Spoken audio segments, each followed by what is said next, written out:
de Sin Censura es nuestra querida Alina Duarte, Premio Nacional de Periodismo por el Club de Periodistas de México. Mi querida Alina, primero, nuevamente felicitaciones, y segundo, pues hay que darle al análisis, a la información, porque en Perú se están viviendo horas oscuras para la democracia. Hola, ¿qué tal, Vicente? Muchas gracias. Saludos a ti, a toda la audiencia de Sin Censura, que sé que han estado muy al pendiente de lo suscitado el día de hoy ahí en el Club de Periodistas. Sin embargo, bueno, América Latina está que arde, y estas estrategias que denominamos de lawfare, de esta guerra jurídica y mediática que ya vivimos en México en el año 2004 en contra del presidente López Obrador, pues se han venido recrudeciendo dentro de la región. Ya habíamos tenido el caso de Lula, de Dilma, ¿no? A quienes les crearon casos de presunta corrupción, a Rafael Correa, a quien lo acusan de influencia psíquica, y ahora, pues el caso de Perú, ¿no? Con Pedro Castillo, en donde la llamada incapacidad moral le llevan, ¿no? A atacarlo y pues destituirlo.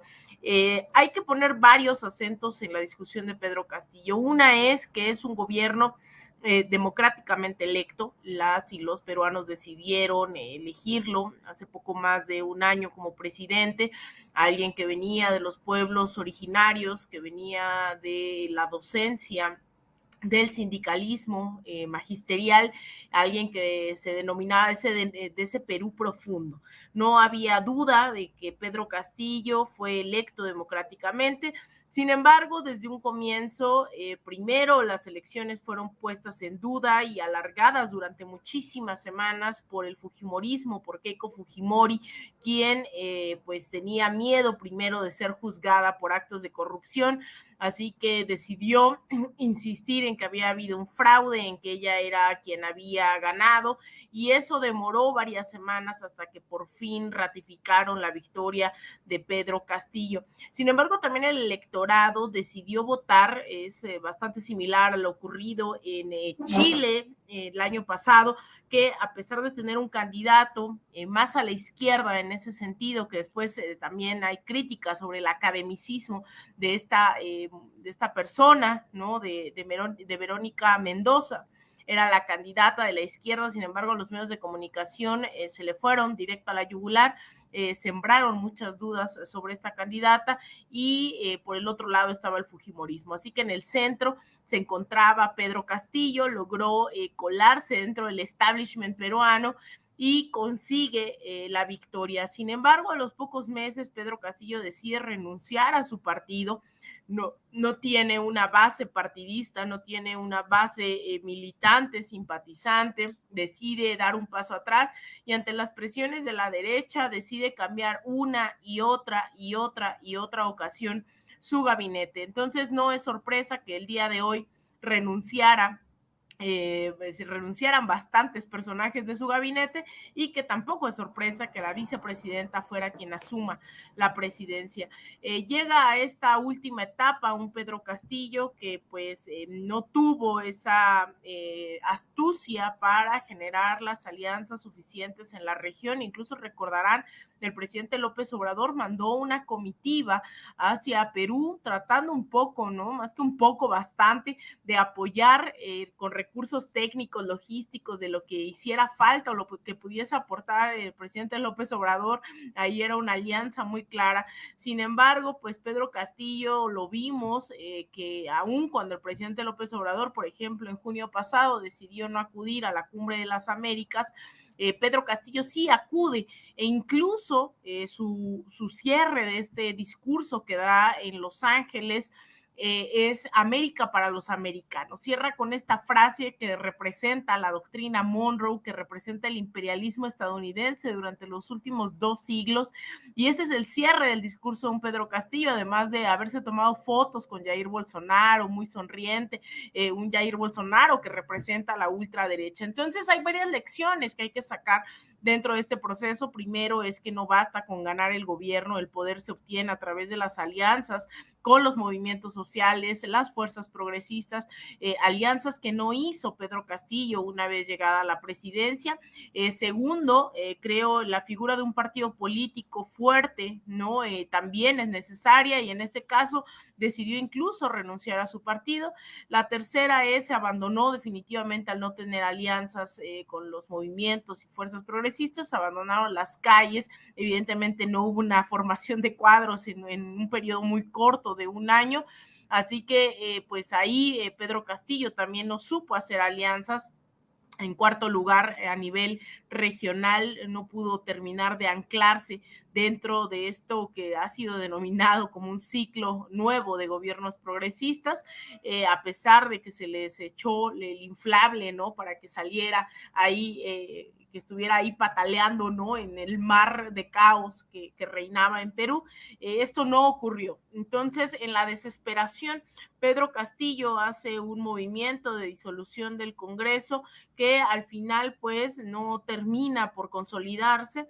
Lo detienen, lo que están diciendo ahora los medios de comunicación es que lo detienen una vez, lo detiene su propia seguridad, una vez que él se dirigía hacia la Embajada de México, en donde había habido protestas, no logra llegar para pedir asilo, al contrario, es detenido, quien queda es la vicepresidenta, el Congreso se mantiene, y bueno, ahora también la batalla es qué sigue, ¿no? Ese es el panorama.